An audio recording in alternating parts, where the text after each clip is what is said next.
All right, y'all, we are here at Santee Swapper. This is Jason Spangler, who's part of our Consignment Chats community. We are getting a tour of his business. Good morning. Hi, welcome to Charlotte. Thank you. It's a little warm, y'all. It's a little sticky. It's a little toasty with the sun shining on us, yeah. Sure this is great. Well, we can get inside. All right, Libby, you got to get in there. You're going to be the interviewee. Oh, all right. Cool. All right, the interviewer, I've the never interview. done this before. Oh, look at his setup in here. Yeah. Oh, wow. Come on in. Wow. When you said warehouse, this was not what I expected. I gotta say, Jason. Oh, well, yeah, so the first half of it is kind of the, working space, and then the back half is the true warehouse. So this is where I have kind of like a little museum space where I have some of my collection displayed. And then also this is where I film my videos. Yes. Which you probably never watched any of my unboxing videos. But one thing I do is when I buy collections from people, I do an unboxing video where I talk about the history of the memorabilia and really trying to sort of pass that on to new collectors and scouts who would be interested. That's amazing. So this is I've kind of like played with this setup for a long time, but I think I've got it kind of somewhat perfected. So I'm still testing a few things out. But like all things YouTube, it's really hard to be consistent. So Sure. It's a struggle. And y'all, we will be linking up his information in this video so that And you a very guys can special video. so that you guys can find Oh, teaser. and watch some of these. Yeah, there's our poster. So this was something my employees gave me for Christmas. Aww. Was the framed Fableman's poster. So, but there's no Wait, did you scout see on the it yet, Fableman's Molly? poster. No, let's talk about this. Are we gonna get right into it? Oh, let me All right. show you my Oscar. Y'all come in here. I'll show you my Oscar I got. Look at this, y'all. This is a great space. So this was really cute. My employees, the Sunday, I guess the Oscars happened on a Sunday. Anyways, one of my employees snuck in and like decorated the office and had like congratulations, and she had made me a little costume, best costume design. So anyways, that was kind of fun. So that becomes a good table topper. Yeah. So. All right. So to see the history of this, we're going to link up Jason's video where he talks about how he was contacted by movie production, costume design, and sent in the Boy Scout, all sorts of Boy Scout stuff, vintage Boy Scout stuff for The Fablemans, which is the story of loosely based on Steven Spielberg's life. Pretty amazing. Yeah, definitely. So, well, I don't know how much you guys want to just get the like history tour or more of the eBay, reseller operations tour, but maybe I can do both. But anyways, Let's do it all. Let's do it all. So wanna this is kind of where I hang out, and so I've got some of my stuff kind of hanging on the wall. Some of these are things I bought in collections, like a 1933 World Jamboree poster that I got reframed, and one from '55 kind of has that Art Deco look. What year is this one? That was from '33. Love it. It's awesome, really cool. isn't it? I love it.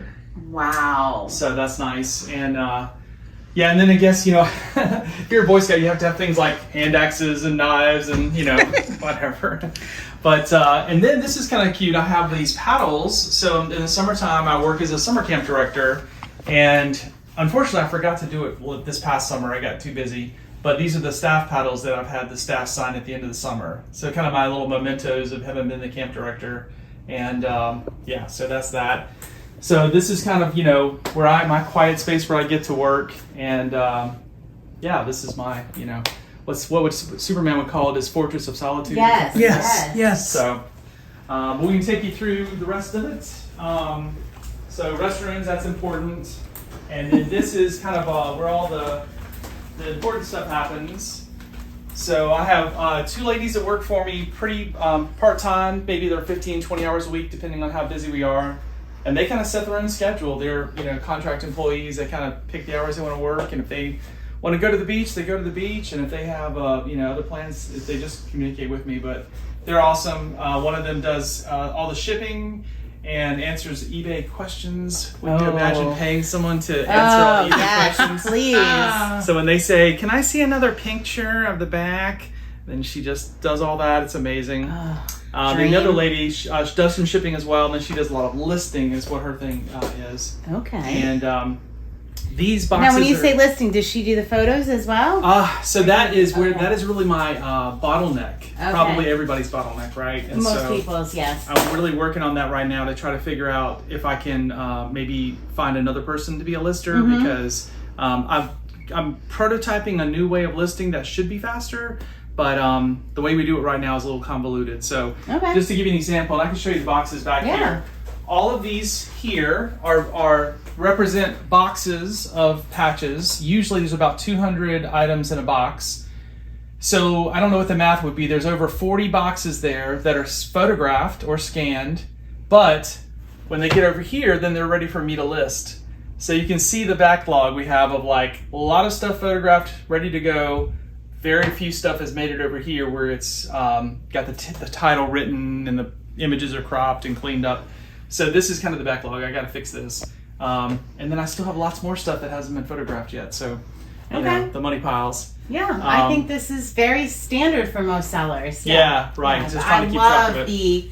I hadn't seen anybody do it quite like this though. I love this. Yeah, it used to be in Consignment Chats, right? So it used to be that these little letters represented consigners in the very beginning, because I had to keep separate what was a consigner versus mine. So you probably do this with your SKUs, the custom SKUs. So for me, it used to be this would be the person's abbreviation for their name. But then when we show you the inventory system in a minute, it just kind of branched, it kind of became the way everything's stored. And it just kind of becomes a way to keep things separated out. So maybe the little letters represent a type of, like BL is bolo ties, things like that. It might mean something like pins, but normally it's like, now I've just started using states like Virginia, like VA. Sometimes it's where I get the collection. And then this over here, this is a related product that I sell. So this is a company that's been around since 2009 called Best Hobby Pages. And I bought the company from the guy about 6 years ago. I was actually helping him sell the pages because he was kind of going through a little change in life with young kids and such.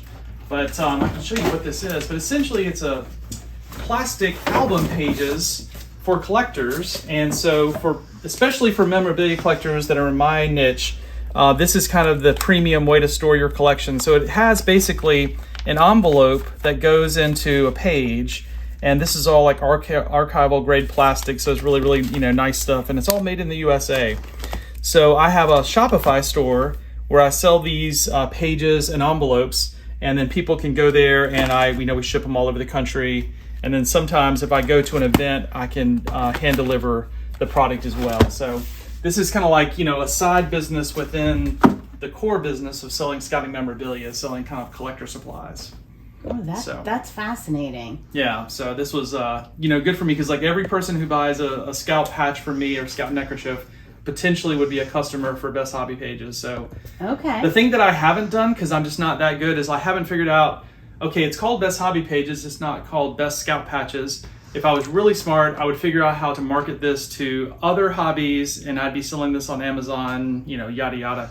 But I just have never quite given it enough attention or put enough effort into it. But anyways, this does pretty well for me. It's there when there's time. Yeah. And so that's kind of a cool deal. So all this stuff down here is all the Best Hobby Page stuff, and then. So I have a question about the Best Hobby Page. Yeah, absolutely. So, all right, so you do that. You have your scout patches, which you mainly sell through eBay. Right. But then you have the Best Hobby Pages, on Shopify. Which is on Shopify. So how do you make that connection between the two?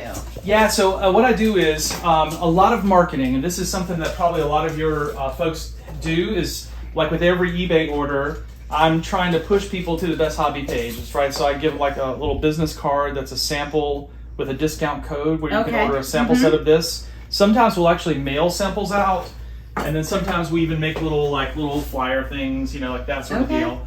But and this lady who sits here, her name's Julie. She actually does all the shipping for the Shopify store. So it's pretty well connected. And the nice thing about this is that once someone kind of starts using this system, then it's I own the system. I have the relationship with the manufacturer. And so they're going to keep buying from me because it all, fits together. Sure. So there are sort of generic, national name brand plastic pages you can use, but nothing quite like this. And like I said, this is kind of a favorite of collectors. So once they start putting their collection together in this, they kind of become partial to it, and I get a lot of return customers. So and made in the USA, which is it's made in Ohio. A lot actually. of us are very passionate about that. Right, so, right. Yeah. I can tell you it's painful to sometimes write the check because the prices have gone up from COVID and everything. And I actually just had to raise prices finally, I was just holding off forever, but I finally had to raise prices because it was just not it's not a hobby, right? It's a business, so you have to make money. But anyways, it's done well for me. It's not big part of the business, but it's like it helps pay the bills. Yeah, that's fascinating. I love that. I love the way you've incorporated that. Yeah. Neat. And these over here, I just went to the National Scout Jamboree in West Virginia, and when scouts have these big jamborees, they go cuckoo crazy with patches. So all of these are brand new items I just literally traded for. I didn't buy any of these things. I went to this event and I took tons of Boy Scout patches like in a duffel bag, and I spread them out on a blanket, and then I just swapped my patches for their patches and got all these different sets. They're from all over the country. Oh, wow. And so they have really elaborate designs. This is kind of what it's gone to now, where they have like sets where they all fit together, and they might have, like this one has maybe in that council, which I think is in Illinois, they might have the 1st Division Museum, so they made a patch set that looks like that.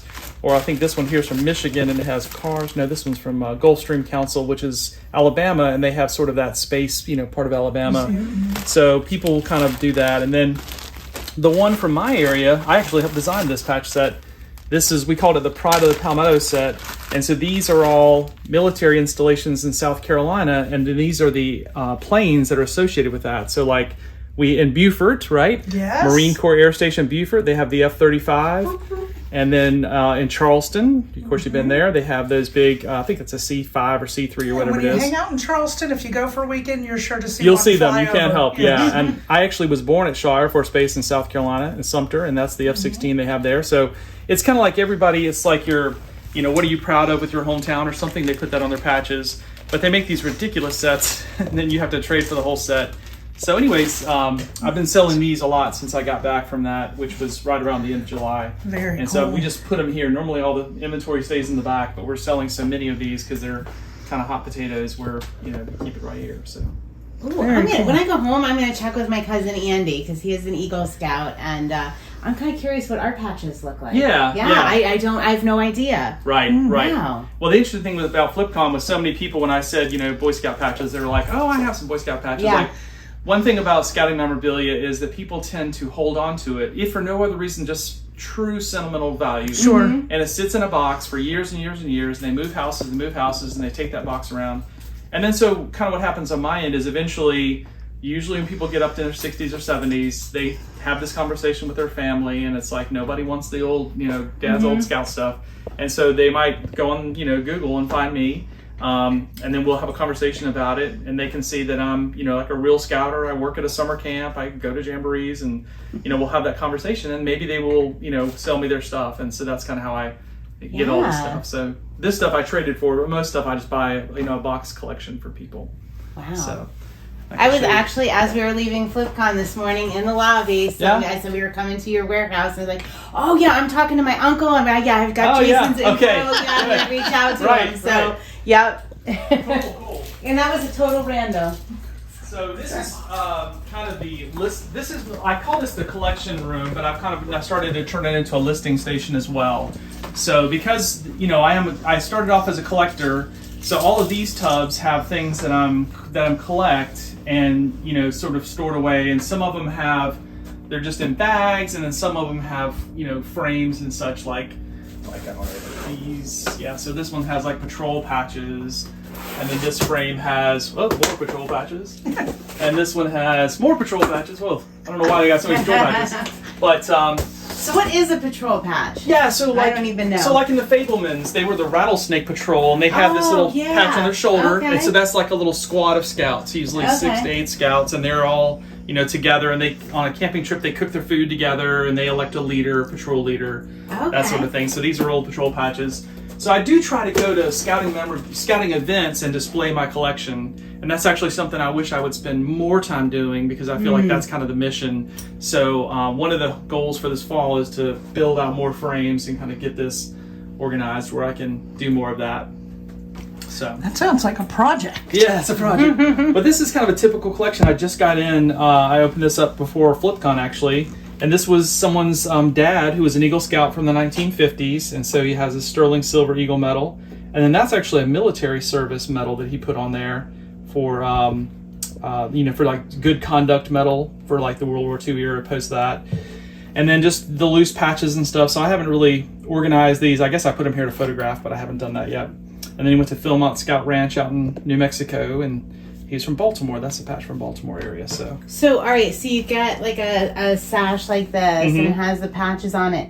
Do you ever remove the patches, or everything will stay as is? A long time ago, I did do that, and I removed all the patches because I don't know why, but now I wouldn't do that. A, because it removes the context of the history, but B, it's just a lot of time, and it sort of feels like mutilating it, you know. So now I would just sell the whole thing together with the Eagle medal and everything, you know, to try to keep it together. So, but all these merit badges, you know, he earned, and so to me it kind of fits together. And you know, if I wanted to be like a real capitalist, I would cut them all off and try to sell them individually, and you know, maybe make more money. But I love the idea of preserving the history. Yeah, of that's it kind of my thing. And what so. that person has done through scouting. Right. I'm with you there. So that's that. And then the hallway, I have some of my personal collection stuff that I collected from the time I was a kid, that I'm kind of, you know, proud to hang on the wall and look at. So I grew up in South Carolina, and our totem was the Carolina parakeet, which is an extinct bird, actually. You can read up on that. It's really a sad story of how early American settlers drove it to extinction and killed them off. But it's a beautiful bird, and so that's the totem of our OA Lodge, which is like the honor camping society of the Boy Scouts. So again, you know, history. This room, I used to use it for storage, and then I've turned this into a listing room, so it's really, really small. But these are all collections that I purchased, going back to this thing of collections. So all of these are collections that I bought.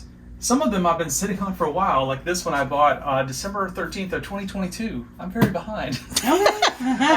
But you know what I'll do, you saw the unboxing thing up there. So this is the good thing and the bad thing about unboxing is, like, all of these to me are potential videos that could be made. But if I really was, you know, a little more, again, capitalistic about it, I would just cut all these open and dump that stuff out and sort it all out. But to me, each of these is like a time capsule. And so I want to kind of, you know, do the unboxing videos and kind of, you know, pass on the history before I sort it all out and try to recycle it on eBay. So got a bunch of work to do there. And then this is all stuff that I've been working on. It's in various stages of being photographed and everything. Tell us, all right, so now I want to know about the unboxing videos. You do those on YouTube? Do you do them live? I do a little bit of both. So do you ever like go on vacation and you get a wild hair up your butt and I'm like, I'm going to do, so I had last year when on vacation, I was like, I'm going to do a live show, because this is what people kept talking about, you know, do live, you know, interact with the people. So I tried to do all that live, and I have done some live.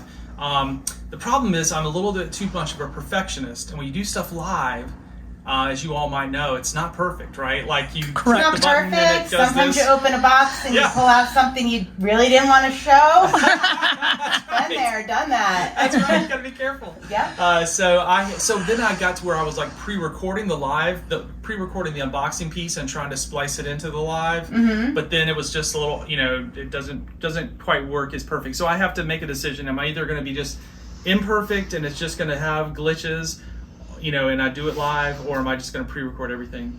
And it's like what we learned at FlipCon. The more time you spend on YouTube is the less time you spend listing.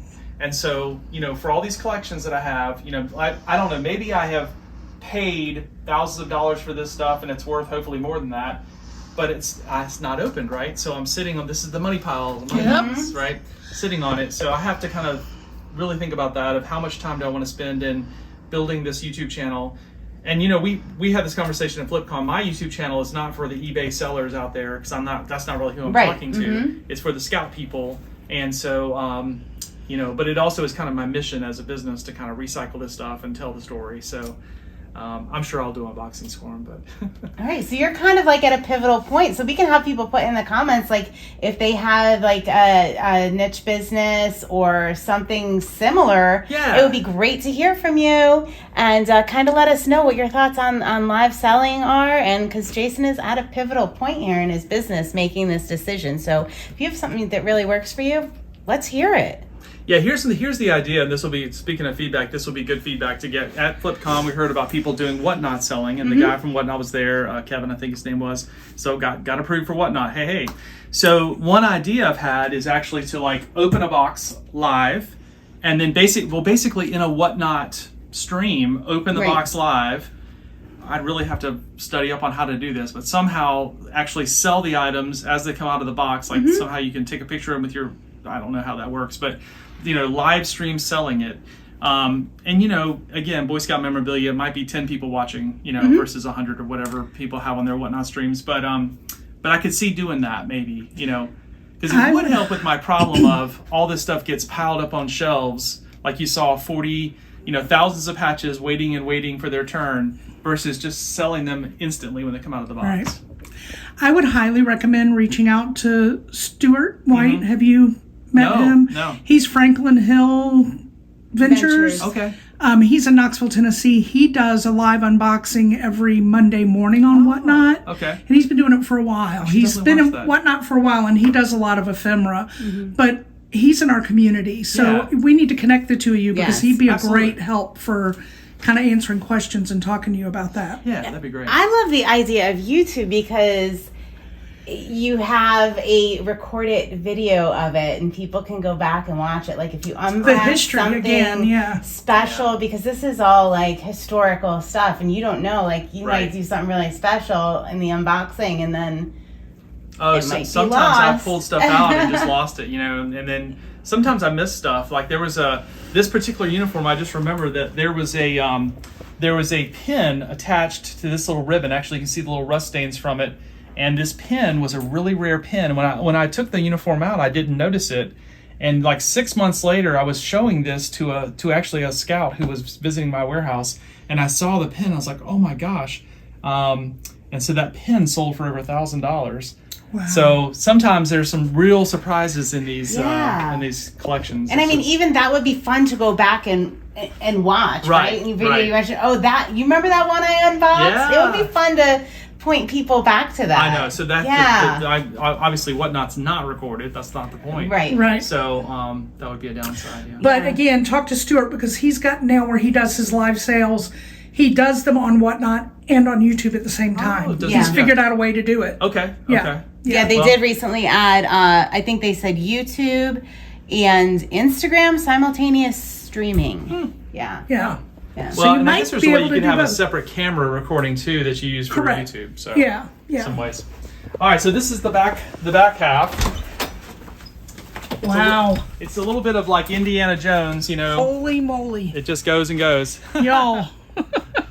So, I think I threw this number out at FlipCon. So I have 80,000 items listed live, and that's unique items. That's not quantity of 5, multiplied out. This is like 80,000 different items. So this has taken years and years. Wait, stop. 80,000 unique items. Okay, Yeah. Sorry, I just really needed to... I have this cartoon character in my mind right now where their jaw drops all the way down to the ground and like... Well, it's funny, So at FlipCon, there was kind of this panel, where the people had their models for selling. And one guy was very impressive, him and his wife. They sell shoes, but their whole thing is every week they sell all the shoes, and they go from 0 to, and they sell them all, they're gone. And so, my kind of thing I just said in that conversation was, the model for collectibles is it's long tail and you have to sit on it. And so, you can list it, and in the first week I sell, some percentage of it, but then some percentage of it is going to sit there until someone comes around and buys it. And you and I talked about this weekend, was like, it's so random what people buy from your store. Oh. You have no idea why on this day someone bought random, lot X. So this is kind of the benefit of having this many items listed is, to me, the job is to get it listed. Once it's listed, then I don't have to touch it again. I don't have to think about it. I don't have to look at it. It just sits in these boxes, and then eventually, somewhere someone sells it. And I have started to do a few things where items that have been in my store more than 3 years, I actually took them down and posted them into another store, and I was using that other store as kind of a clearance thing. So I have, I do have a strategy for how to deal with really, really stale old listings. Adjusting the prices and whatever, but I run sales, I make offers, I do all the stuff that eBay sellers do, and so it kind of works for me. But it does take up a lot of room, right? So this is not like you said, you can't do this in your garage and have this many items. But Luckily, little small patches are really small. You know, clothing and shoes, it would never work to have that many items. So, but this is kind of my, just to finish the tour, I guess, this is my, like, I call this my sorting table. No pun intended with Harry Potter. But, you know, sometimes when I get these collections, I have to sort them out. So this is a good example. I'd done a couple of unboxings, and these were the things that were in the unboxings. And so now to get it to the point of listing it, I have to sort like items together, so that I can do a little bit of, you know, I don't have to alphabetize everything, but this is a collection where they were already in album pages. And so I need to go through here and sort these out and, you know, get them to where I can get them photographed and scanned. And the same thing with those boxes over there. Those are kind of like in process, but not quite there yet. So, yeah, and I've just got more and more boxes. There's boxes everywhere. So I am so impressed. I'm going to walk our friends back here. okay, I can turn some lights on, but yeah, I mean, y'all. Whew. It's huge. And on this side, there's so people were asking and looked on you like, okay, well, you got all these things listed. What about the stuff that's not listed? Like, you know, kind of, which was totally fair to kind of give that criticism. So this area over here is kind of everything that's not listed. These are the boxes you saw on the bulletin board that have been scanned and photographed, and that's why they already are labeled. So they're kind of like in process, you know, waiting for us to find the time to get that done. Wait, I see some things that aren't Boy Scout patches. Yeah, this was actually my father's train collection. So if anyone's a big Lionel train collector, I would love to just sell them all of this, because I don't know what I'm doing selling Lionel trains. I have to let my husband know, because I think his dad has these. Yeah. Oh, so this is really fun. Yeah, so all this sort of, and then these are ones I haven't even listed yet. Like my daughter was helping me list these, but anyways, she's gone off to college. It's a whole other genre. Very deep niche. Yes. And that's what a lot of these collectible niches is. You kind of have to have a little bit of knowledge with them. Mm-hmm. But and then these are some patches, like these Jamboree patches are some of the ones I took to the Jamboree to trade. But then I have like pins, like just bags of sorted pins, of Scout pins, and so I do have a lot of money piles back here. Yeah. And then this is one area that I'm hoping that a friend of mine is going to help me with, is all of these tubs. This will sound maddeningly crazy, but when I buy these collections, everybody has what I call paper. And so by paper, I mean like old Scout maps or certificates or pictures and, you know, scrapbooks and all this. And so I'm hoping that a friend of mine is going to let me take like 12 totes of paper to him and let him sell it on consignment. Because my brain will not work to sort out all this paper, you know, and figure out, oh, this is a 19, this and that, the other. And I just have kind of run out of space. I don't really have room to sort out 12 totes of paper. Like I have a whole tote of Boy Scout stamps. So that's another thing that it's not really my jam. I'm sure it's somebody's jam, but I get so many stamps with all these collections that I just can't really. I didn't even know that was a thing. Yeah, these first day covers, you know, from different countries even, and for jamborees. And so I am going to do books myself. I have tried not to do books for a long time, but I just can't not do books now. So I have tons, because every Scout had a book. So I've kind of kept the really old ones, and I need to list these books for sale now. So that's another like 2023, 2024 project, is to get books listed. So we'll see. I mean, in my warehouse, I will say everything is organized. It's not, you know, like I know where the books are, I know where the stamps are, but you know, it's still, you know, God help me if there's like an earthquake or a tornado. Oh Lord. I really don't even say that. I really admire your ability to focus, because you have so many cool things here, like this, all these papers and everything. Like I don't think I could give it up. I think I'd be like, oh yeah, no, I could do that.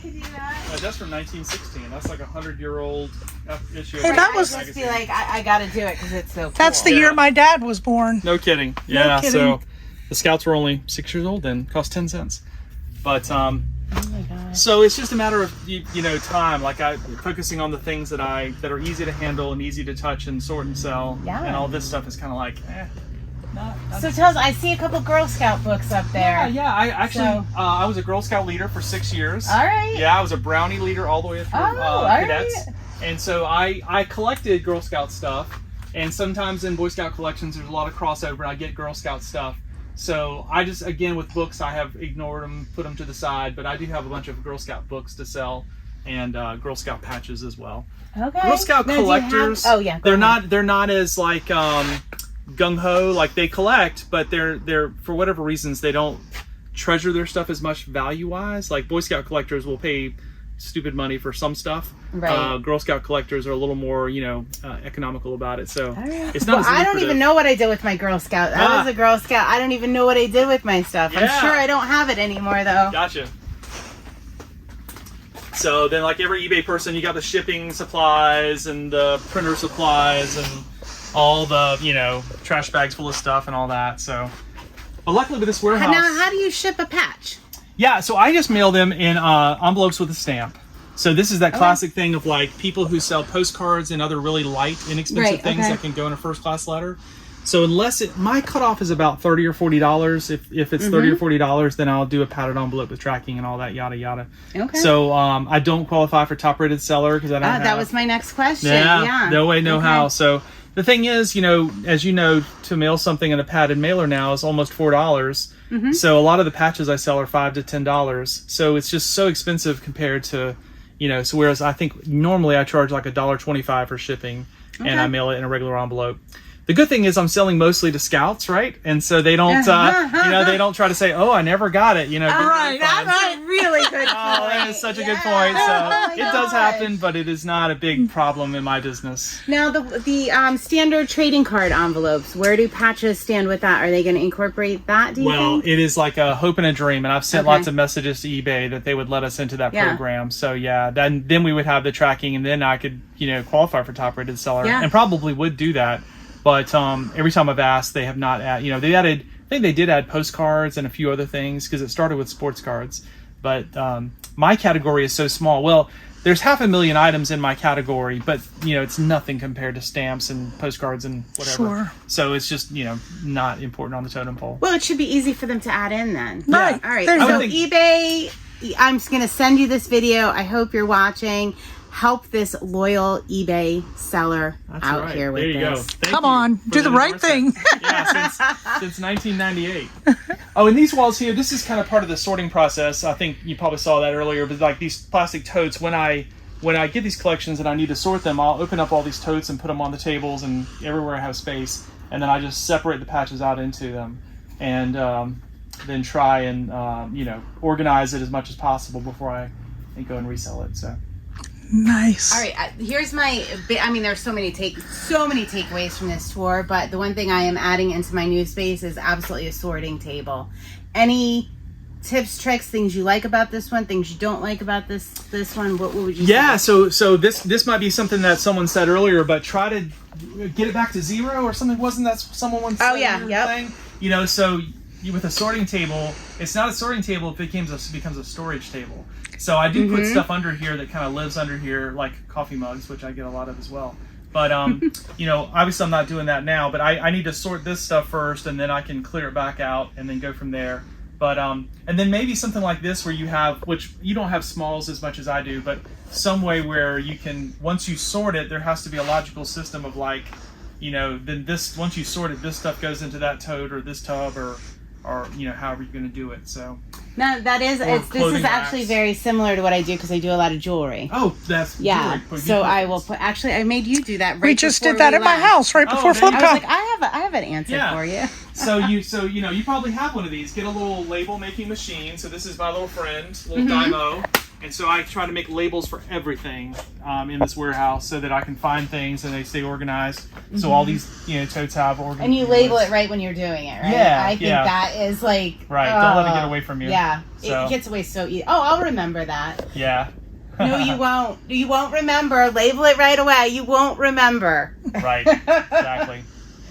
And this, you have a Scout blanket on here. Actually, I guess that just like this is just from like an Army Navy store, Yeah, but okay. just I had someone build me this table a long time ago. So, but the other takeaway I wanted to kind of say in general is that here's kind of the joke. The joke is if you can sell Boy Scout memorabilia full time, you can sell anything full time. Like you can go be the big fish for Lionel trains or Girl Scout dolls or whatever. You just have to. It takes a long time, right? So I've been doing this My LLC is founded in 2007, and so I've been selling on eBay really hard since 2004. And I got on eBay in 98, but just wasn't really, I started doing consignment in 2004. All right. And we had this story too, where my first consignment I did for 10% because I didn't know what the hell I was doing. And I lost money. I lost money if I didn't sell it for at least $10 or $15 because the eBay fees ate me up back then. Yeah. But that was the springboard. Once people saw I could do eBay in my hobby, then another person wanted me to do consignment. And that's how I built this business out for the first probably good 5 or 10 years. I did a lot of consignment, but then I was able to take the money I had made and go and buy collections, and then I could make all the money, and that is how you leverage consignment. That's exactly. Right. Exactly. You can start from zero. If you need to. Right. Yeah. If if you have the knowledge, to as a collector, if you collect something. The other thing about being a collector is that I'm sure looking at all this, it hurts some people's brain, like they have a headache right now thinking about all this minutia. But to me, again, this is my fortress of solitude. This is my jam. I know all this stuff. I speak the language. It's not Greek to me, and so I like going to work. I think it looks absolutely beautiful. The organization. You've done an amazing job. You have done an amazing job. It's impressive. Yes. Good. Well, it's still a work in progress, and I'm all the time, like we were saying at FlipCon, trying to think of ways to find little improvements and ways to do things, or listening to lots of YouTubers who are serious resellers and seeing if they have ideas that I can incorporate, because it's still kind of a one-man show. Although I have employees, so I can't really say that, but in terms of it's your business, right? Just like yours. Nobody cares about your business the way you care about your business. Thank you. That's the best way to sell it. Yeah, that's exactly right. So you can outsource tasks and things, but nobody's going to love it the way you do, so don't ever expect it. That's exactly right. Just one question about this. Would you rather it to be standing height? That's a good question. This originally was a table that was built to go on the deck at our house before we moved. So I think that's probably a great idea to have it standing height. Yeah, and then you could even have storage built underneath it, maybe some tubs and stuff. But utilize the space. Cleaning stuff, right? So as I'm sorting, anything, I can what I've done in this warehouse, and your basement is a little limited on this, but I have gone up, and if you're a fire marshal, don't come over here with a measuring tape. I did have the fire marshal come, and I passed the inspection. But you can go 12 feet high, but go vertical. But in this storage space, go underneath it as well. I've tried to utilize not every inch, but not be shy about putting up shelves and stacking things here and there, and I've got a big ladder I get out to get to these things when I need to. So I have a super tall garage where my sorting table is going to be. So there you go. It's probably 1.5. Okay. Well, put a ceiling fan above there so you can stay cool when you do it. Of course, you don't live in North Carolina; it may not be as muggy, but it's not as bad. This is wonderful. Well, cool. Well, and I think it helps to. And this is not so much your problem, because when you're in the basement, the rest of your house, I know you said will be tidy and clean. But this is the obvious advantage of having your eBay business in a warehouse space or separate from your own house, storage unit, whatever. It's just, what the joke people said this weekend, happy wife, happy life. So if you have all this crap in your house and you're having to move stuff to eat dinner with your family, that's not gonna last long. That's gonna be a lot of stress. Yeah. So very rarely does anything from this business come home. So it works out well. Yeah, it's so important to have that separation. Whether it's a door or a door in your home, a warehouse, a level of your house.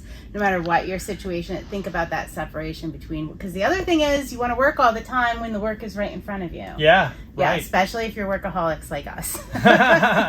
I find myself spending way too much time looking at eBay. Just you always check and see how it's going, and send out an offer. And so when you have your own small business, it's your hobby, it's your passion, it's your business, it's your life, and so kind of finding time to do other things too.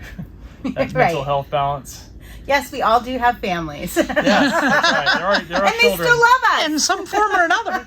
And they work for us sometimes. But my son is supposed to come next week. He owes me 8 hours. Patrick, I've got you. He's got to pay for his phone bill. So I think he's coming Tuesday for 8 hours so he can catch up on all his phone bill. There you go. All right, and Patrick, you're not the only one that runs like this. My children run like that as well, where they work to pay their phone bill. So you're not alone.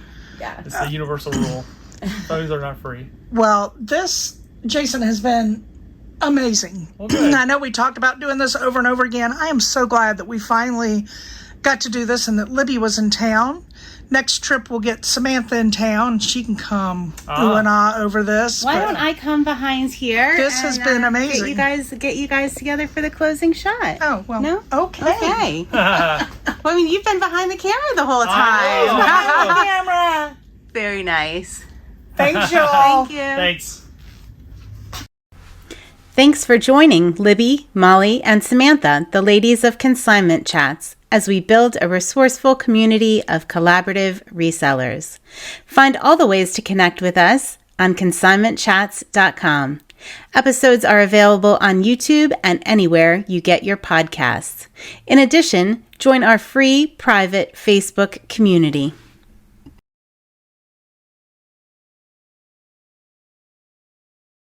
Why don't I come behind here? This has been amazing.